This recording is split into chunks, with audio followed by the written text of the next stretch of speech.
बिछा जीए सिंध मोहाज़ जे अॻवान परवेज़ अली चांडियो, मंठार अली चोलियाणी, मज़हर अली चांडियो, डॉक्टर ज़ाहिद अली कीरियो पारां ख़ैबर क़ौमी शहर ते धरणो हणी रोड ब्लॉक कयो वियो आहे। मुज़ाहिरो कंदड़ सिंध में बदअमनी, धाड़ियल राज ऐं प्रिया कुमार जी आज़ादी लाइ धरणो कयो वियो आहे।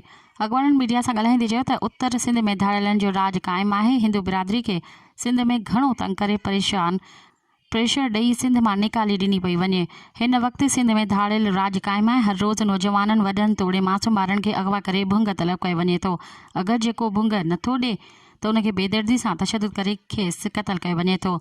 मुज़ाहिरो कंदड़नि चयो त हीउ निज़ाम असांखे क़बूल न आहे। हुननि वधीक chief justice of Pakistan, chief of army ऐं ॿियनि आला इख़्तियारनि खां मुतालबो कंदे चयो त सिंध मां बदअमनी, धाड़ियल राज ऐं प्रिया कुमारी खे आज़ादु कयो वञे। अगरि प्रिया कुमारी खे आज़ादु न कयो वियो त इंशाअल्लाह वधीक लाइ अमल जोड़े पूरी सिंध जा रोड रस्ता ब्लॉक कया वेंदा। जेसिताईं सिंध मां धाड़ियल राज ऐं प्रिया कुमारी खे आज़ादु नथो कयो वञे तेसिताईं सिंध जा मुख़्तलिफ़ रोड रस्ता बंदि कया वेंदा। मज़ीद ख़बरनि ऐं तफ़सीलात लाइ विज़िट कयो असांजी वेबसाइट www.awamiNewsHD.com ऐं ॾिसंदा रहो अवामी न्यूज़ HD।